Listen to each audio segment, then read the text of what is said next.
Each being on any plane has its own particular skills and experiences that it brings to the next moment. I ask you here to enter into an envisioning with me. Let us visualize a somewhat primitive farming culture. People living in great harmony with the land, creating the food that they need out of the earth and feeding themselves and each other. There is not chemical understanding of such subtleties as crop rotation, but there is a feeling for the earth, a sensitivity to the vibrations that the earth emits, so that the earth is treated as companion and not as slave in the venture of creating food.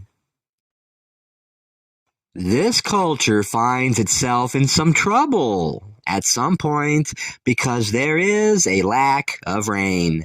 Within this extended drought, crops are bad, people are starving.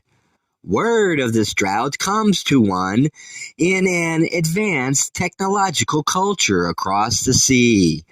This one desires to serve and also feels that he or she could benefit by learning the ways of this culture that works in harmony with the earth. This one is disturbed, perhaps, by the ways its peers treat the earth as slave rather than as companion and co-creator. This one sets out, then, on its boat with a plan in mind. I will teach them the technology to bring water to their fields, and I will learn how they live in harmony with the earth. This one comes from a highly advanced technology, where combating drought is simply a matter of harnessing power, pumping water through conducts.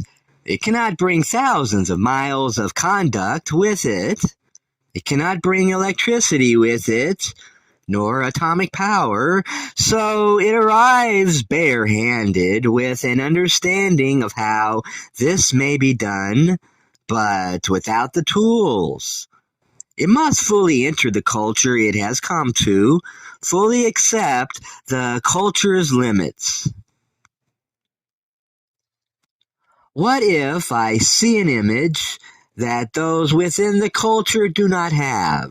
It wonders. It knows that it is possible to bring water to these fields. How does it do this in a manner consistent with the culture's knowledge and values? But it knows that it can be done. To do this work, it must fully immerse itself in the culture. It must pay attention. We cannot make copper pipes. What will we do? In paying attention, it notices some of the vegetation in the forests, that some of them can be hollowed and connected. It notices the windmills whose power can be harnessed to draw the water up into the fields. In a sense, this is what a wanderer must do. Before your incarnation, you have clarity. Here's the job ahead. I will help to teach this. What would be a simple matter on the astral plane changes vastly when you enter the illusion. To teach what you came to teach, you first must fully ground yourself in the illusion, must accept your humanness. For this being, we have used an example in finding that the earth does provide everything that is needed, that it does not need the technology to create copper pipes. It comes to a deeper respect and harmony with the earth. What could be better Teach it what it came to learn about working in partnership with the earth. When you separate yourself from your experience, dismissing the earth as mundane, disinteresting, even when you are reluctant to work with the lower chakras, to work with the emotions and survival that are part of the earth plane. You cannot learn. If you cannot learn, you cannot teach. It's as simple as that. You must fully enter the illusion. We began with the question, what differentiates the wanderer's experience from the experience of that being which has evolved fully on that plane? Let us re-enter this metaphor. A traveler from across the sea may move through these forests, watching, looking for something to carry water, but be unaware of the nature of this particular tree, that it is hollow. If he keeps his quest to himself, the conduit may never be discovered.